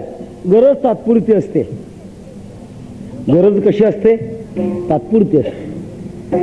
गरज ही काही कालानंतर संपते, काही देशानंतर संपते. संपत असते तिचं नाव गरज आहे. पण तृप्तीचा विषय मात्र तो न संपणारा. महाराज म्हणतात आमच्या जीवनामध्ये देवाची प्राप्ती झाली, तृप्त झालो. संसाराच्या विषयात आमची अवस्था, संसार तो कडू झाला. मग अशी अंतरंगाची जी तृप्ती तुमची आहे ती तुमची तृप्ती आम्हाला कळेल कशी? तृप्ती कळण्याकरता बाहेरून काहीतरी दर्शन घडलं पाहिजे. तुम्ही तृप्त झाला हे आम्ही कशावरून ओळखायचं? तुकाराम महाराज ओळखण्याचं चिन्ह अभंगाच्या दुसऱ्या चरणात सांगतात.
एक लक्षण आहे ढेकर येणं.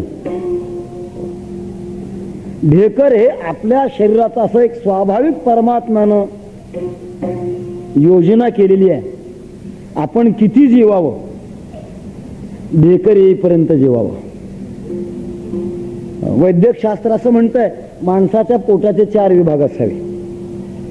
अर्ध पोट अन्नानं भरावं, पाव पोट हे पाण्यानं भरावं आणि पाव पोट हे हवा येण्या जाण्याकरता शिल्लक ठेवावं.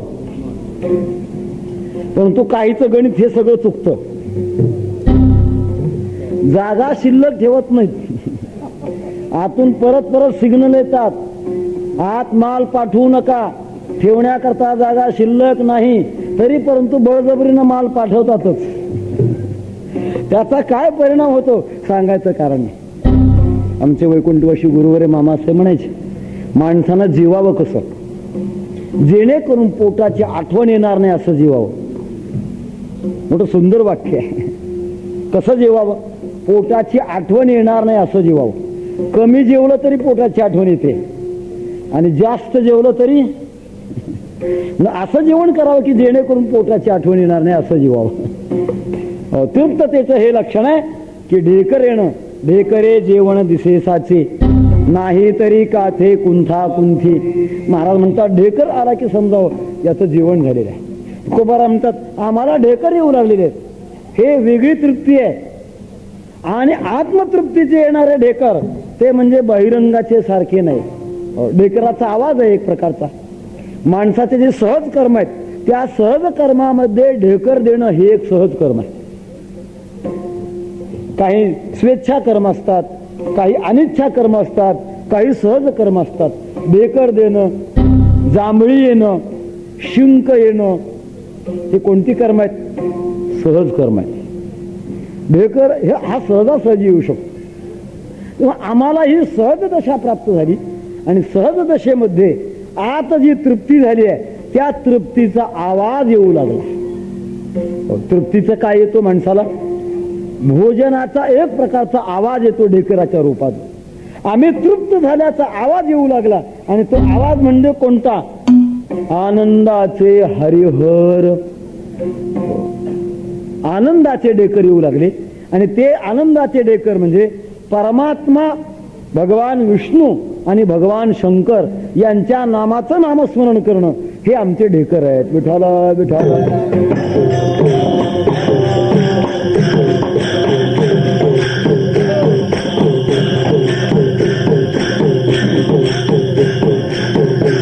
असा सुयोग आहे. भगवान हराचं मंदिर आहे आणि हरीचं नामस्मरण आहे. असा उभयात्मक हा संयोग आहे. या उभयात्मक संयोगामध्ये महाराजांची भाषा आपल्याला त्या दृष्टीने फार कामाला आली. तेच येता ती ढेकर आनंदाचे हरिहर. वारकरी संप्रदाय असा आहे. या संप्रदायामध्ये कुठल्याही देवतेला वल्गना केलेली नाही. असा एक समृद्ध संप्रदाय जगाच्या पाठीवर. या संप्रदायामध्ये सर्व संप्रदायाचं मिलन आहे. जगामध्ये सर्वात थोर संप्रदाय जर कोणता असेल तर तो वारकरी संप्रदाय आहे. अलीकडच्या काळामध्ये विदर्भामध्ये फार मोठे संत होऊन गेले. प्रज्ञाचक्षू गुलाबराव महाराज त्यांची एक भविष्यवाणी आहे. ती अतीत दृष्टी प्राप्त झालेली होती.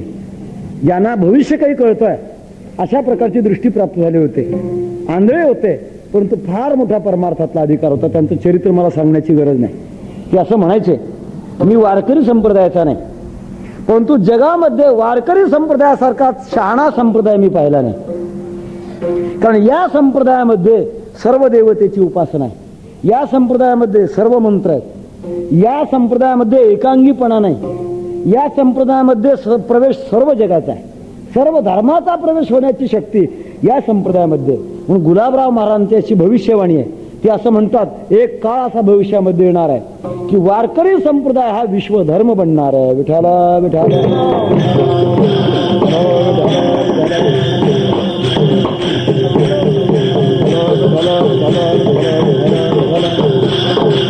सांगण्याकरता सुंदर संगमात्मक असा हा वारकरी संप्रदाय. महाराज म्हणतात आमच्या जीवनामध्ये परमात्म्याचं नामस्मरण, भगवान शंकराचं नामस्मरण हे येतं. कशातून येतं? आमची तृप्ती झाली म्हणून येतं.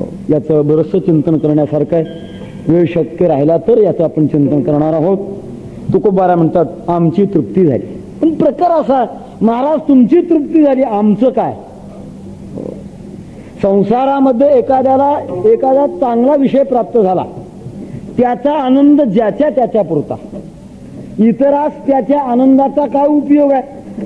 कल्पना करा एखाद्याला लॉटरीमध्ये तिकीट लागलं. वैकुंठवासी परमपूज्य गुरुवय धुंडा महाराज म्हणायचे वारकऱ्यानं लॉटरीचं तिकीट काढू नये. पण लॉटरी म्हणजे एक प्रकारची जुगार आहे. जसं मटका जुगार आहे तसं लॉटरी म्हणजे सुद्धा जुगार आहे. कल्पना करा एखाद्याने काढलं त्याचा नंबर लागला तर 1 रुपयामध्ये किती मिळतात हे मला काही माहित नाही कारण आम्ही त्या जगातले नाहीतच. कल्पना करा लाख रुपये म्हणा किंवा 2.5 लाख बरोबर आहे ना. काय मिळत असतील बिचाराला मिळाले. त्याला मिळाले बाकीच्याला काय उपयोग त्याचा? उलट असा आहे संसारामध्ये एखाद्याला जर फायदा झाला तर पाहणाऱ्या माणसाचं दुःख वाढतं. पाहणाऱ्या माणसाला त्याचा आनंद वाटत नाही. तुकाराम महाराज तुमची तृप्ती झाली, बेकर येऊ लागले, आमचं काय? तुकोबाराय म्हणतात तुम्हाला सुद्धा आमचा तृप्तीचा असा अनुभव आहे की तो इतरांच्या सुद्धा उपयोगाला येणार आहे. कशा स्वरूपातून हे अभंगाच्या 3ऱ्या चरणामध्ये सांगतात.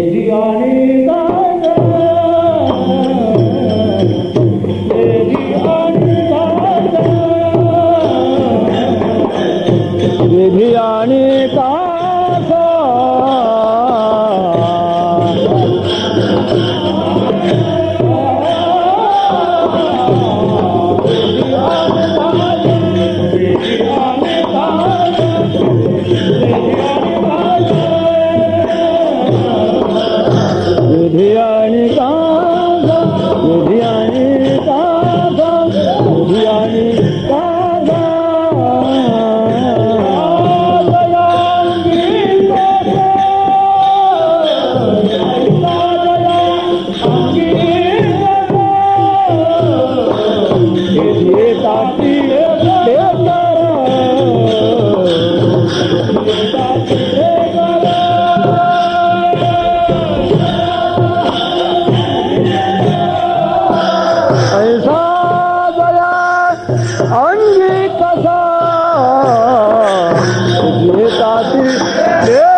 आणि कास ऐसा अंगी जया कस. आमच्या अंगातला अनुभवाचा कस असा आहे. कस म्हणजे सामर्थ्य असं आहे. आणि कास वेधी, आमच्या सहवासामध्ये जे आलेले आहेत त्यांना वेधी म्हणजे ओढणार आहे, एक प्रकारचा आनंद देणार आहे. भगवत भक्तीचं सामर्थ्य असं आहे, या भक्तीच्या द्वारा या भक्तांना हा आनंद प्राप्त होतो, ही तृप्ती प्राप्त होते. त्याचे परिणाम इतरांना सुद्धा असे होतात. सतरती सतरती सलोकांस्तार येते. भगवत भक्ताचा असा विशेष आहे की तो स्वतः तरतो, इतरांना तरतो. जगद्गुरु तुकाराम महाराज आपल्या भक्तीचं सामर्थ्य असं सांगतात. गाढवाचे घोरे गाढवाचे घोरे आम्ही करू दृष्टी पुढे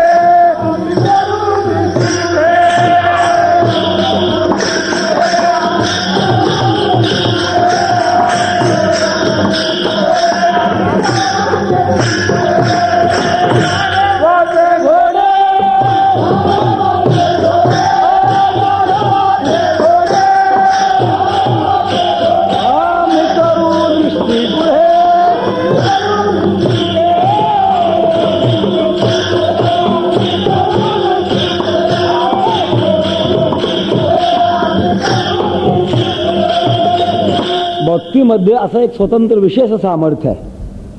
जे केवळ शुद्ध ब्रह्मज्ञानामध्ये नाही, अशा प्रकारचं अलौकिक सामर्थ्य मात्र भक्तीमध्ये असू शकतं. ब्रह्मज्ञानी महापुरुष तो तृप्त झाला, त्याचा आनंद इतरांना ओढील हे सांगता येत नाही. उलट कदाचित अपात्र मनुष्य किंवा असंबंधित मनुष्य जर तो ऐकू लागला तर ते खपत नाही. गुरु शिष्याच्या एकांती, एकांत आहे. एकांतामध्ये किती माणसं असतात? एकांताचे अधिकारी जगात फार कमी आहेत. म्हणून वारकरी संप्रदायामध्ये लोकांताचा प्रकार सांगितलेला आहे. वैष्णवांच्या मेळे उभा ठाके हाकेसी, वैष्णवांचा मेळा करावा आणि याच्यामध्ये परमात्म्याला बोलवावं, त्याची साधना करायची. ब्रह्मज्ञानाचं फार वेगळं बा. एखाद्याची तृप्ती झाली असली तो भाग इतरांना प्राप्त होईलच हे सांगता येत नाही. मोठ्याचं उदाहरण देतो. भगवान आदिनाथ प्रसन्न असताना मातोश्री पार्वतीने प्रश्न केला. का म्हणाय, मला शुद्ध अशा प्रकारचं ब्रह्मज्ञान सांगा ना. भगवान शंकरांना आनंद वाटला आणि आनंदाच्या भरामध्ये भगवान शंकर अद्वितीय अशा प्रकारचं तत्वज्ञान पार्वती मातेला सांगू लागले. सांगत असताना आपल्या आवडीतून सांगणं आणि श्रोत्याच्या आवडीतून सांगणं फार फरक आहे. बऱ्याच वेळेला वक्त्यांना श्रोत्याच्या आवडीतून सांगावं लागतं आणि काही वक्ते मात्र स्वतःच्या आवडीनं सांगतात. आपुले छे करू गदारूळ भोगू सर्व काळ सर्व सुखे. पुण्याला एक भाऊसाहेब काटकर म्हणून गेले. पूर्वीचा काळ होता आणि पूर्वीच्या काळामध्ये पोथी सांगत असताना एकाने वाचायची आणि एकाने सांगायची. ते पोथी सांगायचे. ज्ञानेश्वरी सांगत असताना पूर्वीच्याच पद्धतीप्रमाणे एक वाचक ज्ञानेश्वरी वाचण्याकरता असायचे. मात्र त्यांचा योग असा असायचा, त्यांना चांगलं वाचता यायचं, पण वाचता वाचता अर्धी ओळी वाचली की त्यांना डोळा लागायचा, झोपी द्यायची. ज्यावेळेनंतर सांगणं व्हायचं मग त्यांनी जाग करायचं, हा चला पुढे. मग जाग होऊन त्यांनी अर्धी ओळी वाचायची. काय त्यांचा योग्य अधिकार असेल कोणास ठाऊक. केवढी निद्रा देवी प्रसन्न, वाचता वाचता सुद्धा अधिकार, झोप. अनेकांनी प्रश्न केला, म्हणाले काटकर महाराज तुम्ही अशा माणसाला ज्ञानेश्वरी सांगता जो अर्धी ओवी वाचून झोपी जातो, पुन्हा त्याला जाग करावं लागतं आणि पुन्हा सांगावं लागतं, काय त्याचा तुम्हाला आनंद आहे? त्याने एका शब्दामध्ये सांगितलं, मी दुसऱ्याच्या आनंदाकरता सांगत नाही, मी माझ्या आनंदाकरता सांगतो. विठाला विठाल.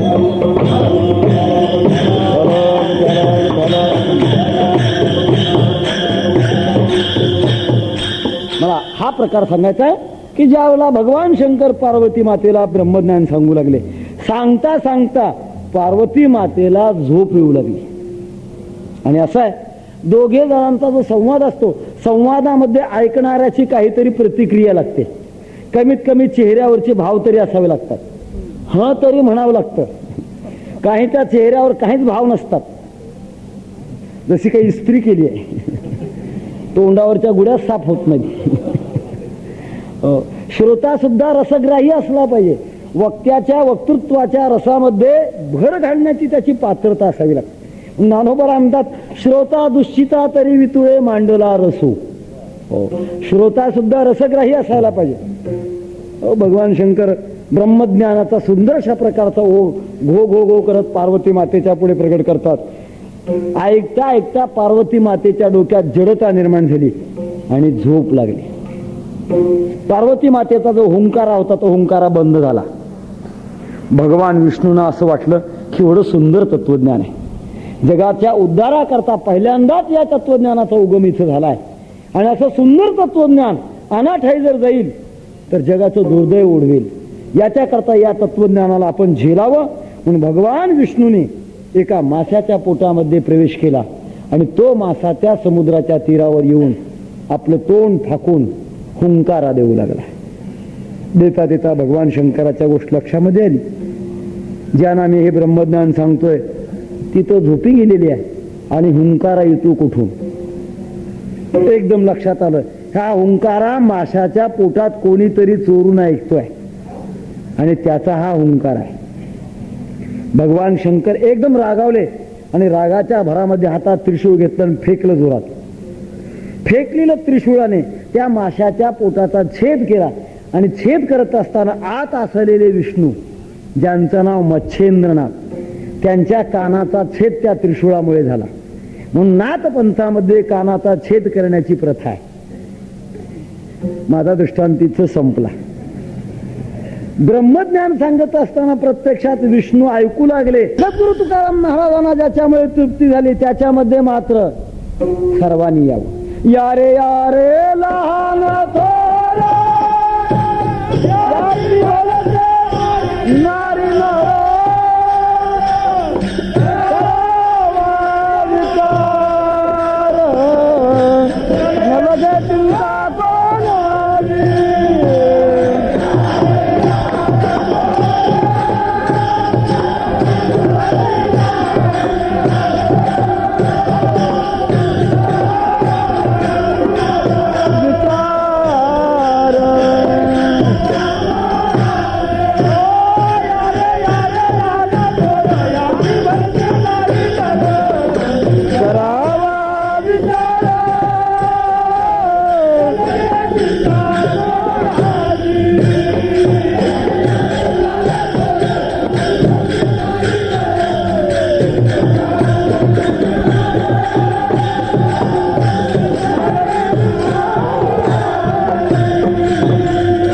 सर्वांनी या. इथे गुप्तता नाही, इथे सुप्तता नाही. काही पंथ, काही साधना अशा आहेत त्या गुप्त आहेत. कानात मंत्र सांगतात, म्हणतात कानात मंत्र. कानात का सांगायचा? दुसऱ्याने ऐकला न पाहिजे. अशी गुप्तता का? आपल्यामध्ये मराठीमध्ये म्हण आहे, चोरीचा मामला. पुढचं मी सांगत नाही. असा वारकरी संप्रदायामध्ये चोरीचा मामला नाही. उघडा मंत्र जाणा, रामकृष्ण म्हणा, तुटती यातना गर्भवास कोणी या, खटनट यावे, शुद्ध होऊन जावे, दवंडी पिठी भावे चोखा मेळा कोणी या. सर्वांना इथे प्रवेश आहे. असा सर्वांना मुक्त द्वाराचा हा तृप्तीचा भाव. महाराज म्हणतात तो आमच्या पुरताच आहे असं नव्हे. वेधी आणि कास ऐसा दया अंगी कस, इतरांना सुद्धा आकर्षण करण्याची याची ताकद आहे. लुब्धली नादी लागली समाधी, मूढ जन नर नारी लोकारी, पंडित ज्ञानी योगी महानुभव. बंगालमधल्या चैतन्य महाप्रभूचा केवढा मोठा इतिहास आहे.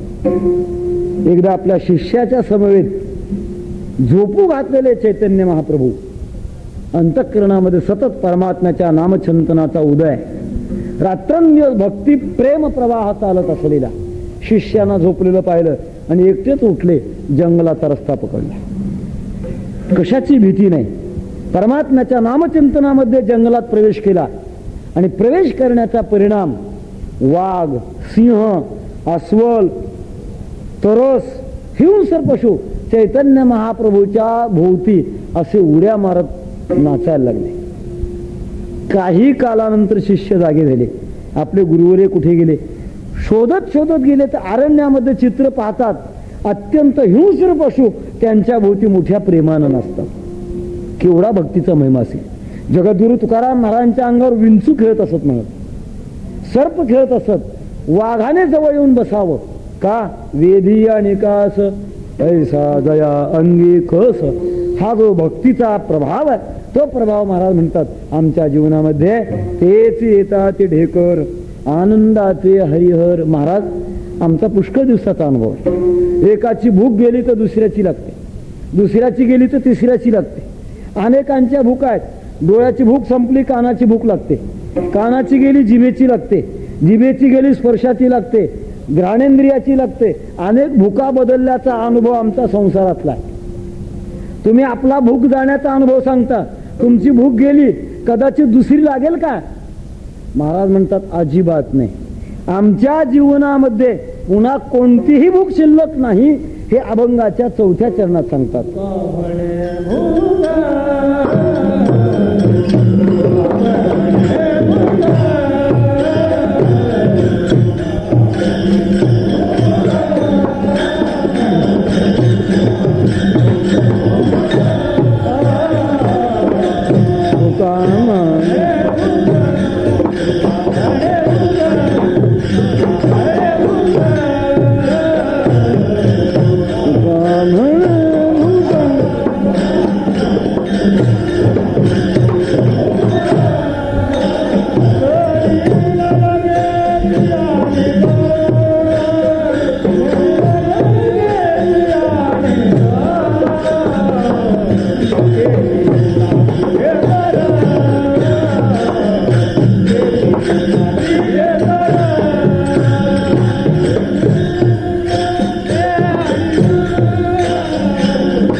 आता दुसरी भूक लागत नाही, तृप्तीचा अनुभव आहे.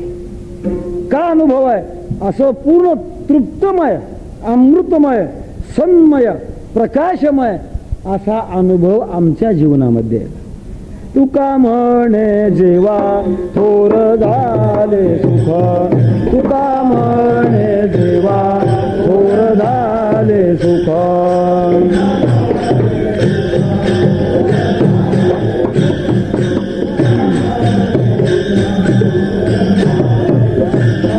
तुका म्हणे देवा थोर झाले सुख, तुका म्हणे देवा थोर झाले सुख.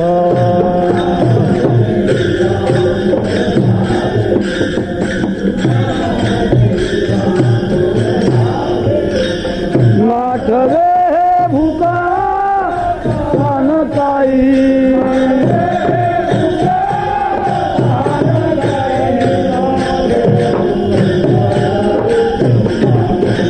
कामधेनु कल्प करू चिंतामणी.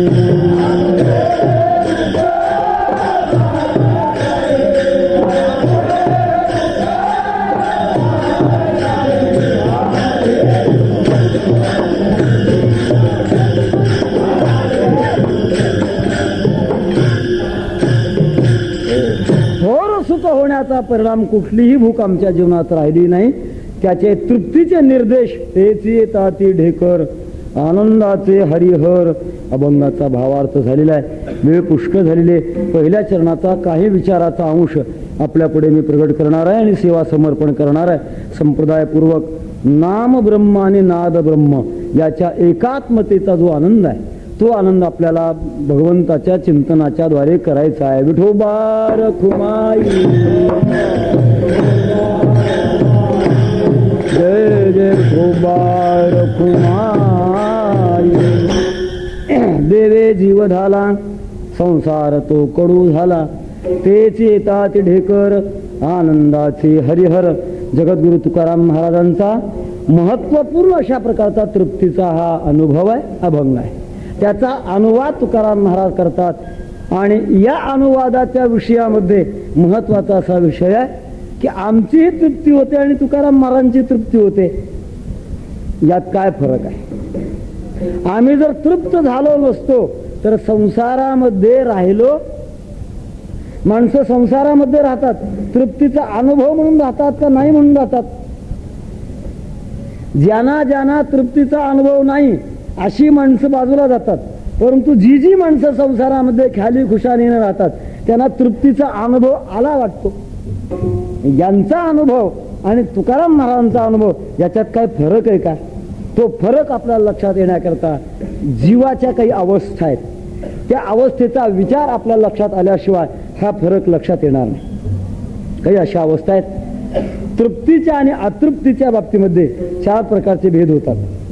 एक भेद असा आहे तृप्त झाल्यानंतर तृप्त होणं. दुसरा भेद असा आहे तृप्त झाल्यानंतर अतृप्त होणं. तिसरा भेद असा आहे अतृप्त झाल्यानंतर अतृप्त राहणं. आणि चौथा भेद असा आहे की अतृप्त झाल्यानंतर तृप्त राहणं. विठाला विठाला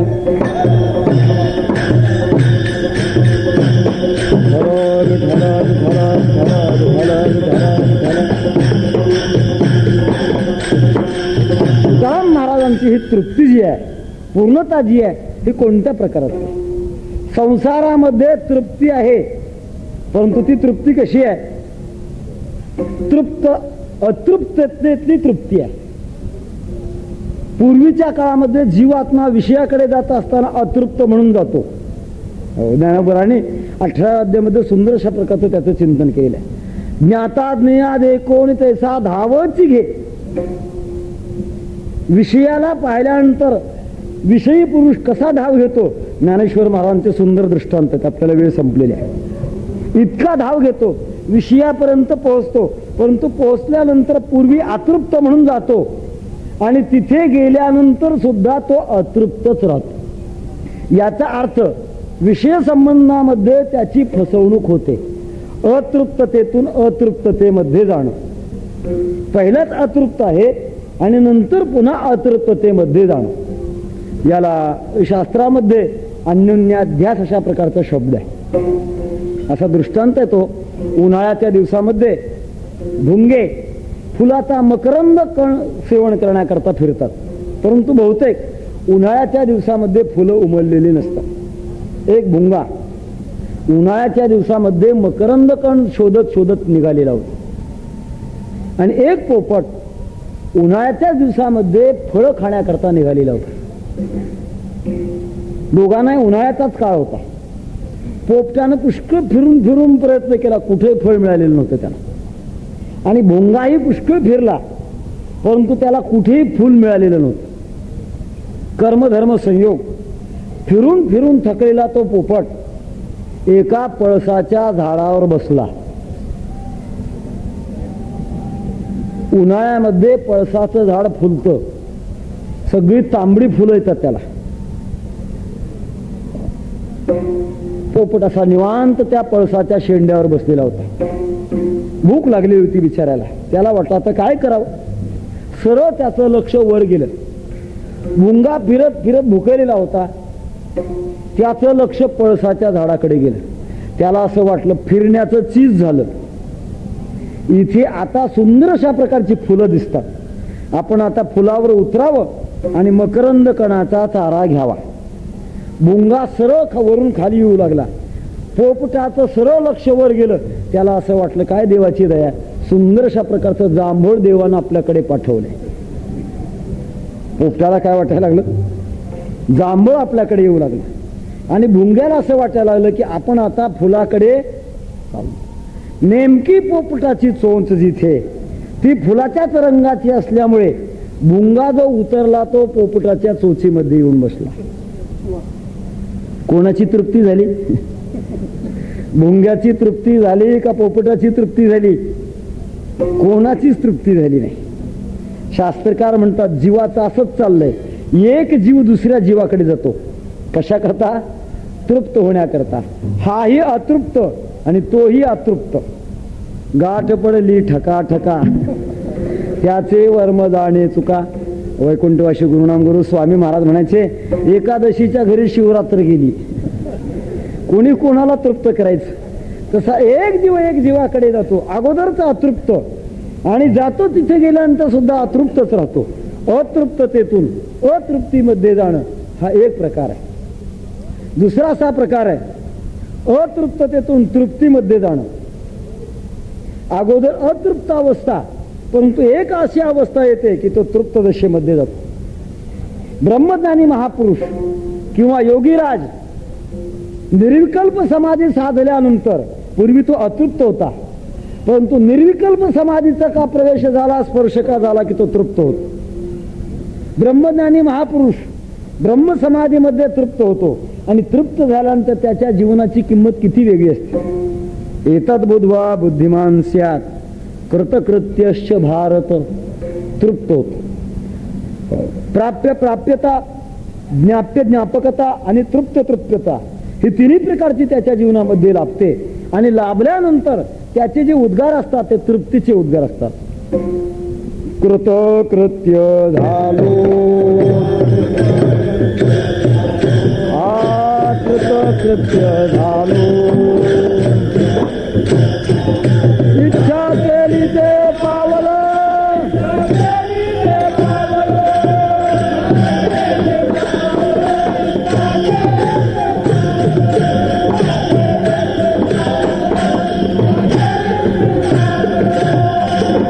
हा प्रकार असा आहे की तृप्तीचा प्रकार आहे. तिसरा एक प्रकार असा आहे तृप्त अवस्थेतून तृप्त अवस्थेमध्ये जाणं. ब्रह्मज्ञानी महापुरुष आपल्या अवस्था ओलांडत ओलांडत अखंड अशा प्रकारच्या तृप्तीच्या पठारावर आरूढित होतात. हा एक तिसरा प्रकार आहे. आणि एक चौथा अशा प्रकारचा प्रकार आहे तो अलौकिक प्रकार आहे. आणि तो प्रकार म्हणजे जो जगद्गुरु तुकाराम महाराजांचा आहे. एका अर्थानं तृप्ती आहे, परंतु दुसऱ्या अर्थानं मात्र अतृप्त दशा आहे. अतृप्त दशा का? ढेकर येतात म्हणून अतृप्त दशा आहे. आपल्या आनंदाचा उच्चार आहे म्हणून अतृप्त दशा आहे. महाराजांनी याचं चिंतन अनेक अभंगामध्ये अशा स्वरूपाचं केलेलं आहे. धनी न पुरे गुण गाता, धनी न पुरे गुण गाता अशा आहे. म्हणून देवे जीव झाला, परंतु जगाच्या उद्धाराकरता आणि आपल्या आवडी करता पुन्हा तेच तेच करणं. म्हणून साधू संतांच्या जीवनामध्ये दोन दशा आहेत. भगवत प्राप्तीपर्यंत भक्ती करणं आणि भगवत प्राप्ती झाल्यानंतर पुन्हा भक्ती घडणं, अगोदर करणं आणि नंतर घडणं. महाराजांचे अत्यंत तोलामोलाचे शब्द आहेत. घडलिया सेवा विठोबाची. अगोदर म्हणतात आम्ही केली आणि नंतर घडली. भक्ती आम्ही केली सांडोनी उद्वेग पावलो हे संग सुखयाचे. सुरुवातीला भक्ती करावी लागते. करत असताना अनुसंधान तुटलं तरी परत परत जोडावं. परमात्म्याच्या नामचिंतनाची भक्ती, पूजेची भक्ती, ध्यानाची भक्ती, एकाग्रतेची भक्ती हे करत असताना मन संसाराच्या प्रांतामध्ये जातं. गेलेलं परत आणावं लागतं, पुन्हा निसटतं, पुन्हा आणावं लागतं. हा अभ्यास पूर्व काळामध्ये करावा लागतो. तसं पूर्वीच्या काळामध्ये साळी कांडणाऱ्या महिला उखळामध्ये साळी घालून मुसळानं कुठे असत. मुसळाचा का टोला बसला की त्या साळी उखळाच्या बाहेर पांगायची. मग तशाच राहू द्यायच्या का? नाही. एका हातानं त्या आवरायच्या आणि दुसऱ्या हातानं ठोका मारायचा. तसा परमार्थामध्ये एका मनानं मनाला आवरायचं आणि पसरलेलं मन दुसरं मन पांगतं. एक मन पांगणार असतं तर दुसरं मन आवरणार असतं. म्हणून महाराजांची एक ठिकाणी अशी भाषा आहे, मने मन घालून या मागे. आपल्याच मनानं आपल्या मनाला मागं घालायचं, याचा अर्थ परमात्म्याच्या स्वरूपामध्ये चिटकवायचं. मनाची सवय आहे. अनेक कालाचे संस्कार असल्यामुळे पुन्हा पुन्हा विक्षेप होणं हा मनाचा धर्म आहे. हो, कीर्तन ऐकता ऐकता घड्याळाकडे लक्ष जातं. समजावं पांगलं. सकाळी उठल्याबरोबर स्नान करताना हरिपाठ म्हणण्याची सवय असते. हरिपाठ म्हणता म्हणता बशीचा का आवाज आला की लक्ष तिकडे जातं, पुन्हा त्याला आवरायचं. असं पांगणारं मन भक्ती करत असताना आवरायचं, आवरत असताना अट्टहास करावा लागतो. त्याला पुन्हा पुन्हा आवरण्याचा प्रयत्न करावा लागतो. पण एकदा का त्याला गोडी लागली, परमात्म्याच्या कृपेचा, परमात्म्याच्या रूपदर्शनाचा का स्पर्श झाला, मग मात्र मन रंगले रंगले तुझ्या चरणी स्थिरावले. केलिया विठ्ठले कृपा ऐशी जाणावी. मन रंगून जात आणि रंगलेलं मन पुन्हा त्याच आनंदाचा उपभोग घेत. विटे ऐसे सुख नव्हे भक्तिरस पुढता पुढती आस सेवावी. हे अगोदर या भजनाने आम्ही तृप्त झालो, परमात्म्याची आम्हाला भेट झाली. भजन हे परमात्म्याच्या भेटीचं साधन आहे. भावे गावे गीत शुद्ध करोनिया चित्त तुझं व्हावा हे देव तरी हा सुलभ उपाव. परमात्म्याच्या भक्तीद्वारे, भजनाच्या द्वारे परमात्म्याची प्राप्ती होते. कामनेच्या त्यागे भजनाचा लाभ झाला. पद्मनाभ सेवारुणी भगवंताची भेट होते आणि भेट झाल्यानंतर जीवनाची तृप्त दशा होते. अनंत अंतरावरून वाहत असणारी गंगा जोपर्यंत वाहते तोपर्यंत ती अपूर्ण आहे. परंतु तिच्या मूळ स्थानाला समुद्राला का गेली की मग मात्र तिचा अपूर्णपणा संपला. तसा जीवात्मा परमात्म्यापर्यंत का पोहोचला की त्याचा अपूर्णपणा संपला. ही पूर्णता पूर्यमान अचल प्रतिष्ठत समुद्रमाप प्रविशन्ति अद्वत तद्वत कामायं प्रविशन्ति सर्वे सशांतिमाप्नोति न कामकामी.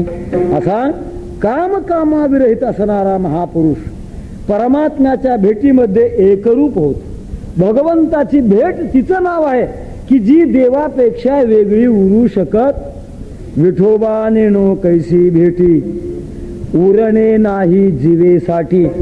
परमात्म्याला भेटणारा भक्त हा परमात्म स्वरूप होतो आणि परमात्मा हा पूर्ण आहे.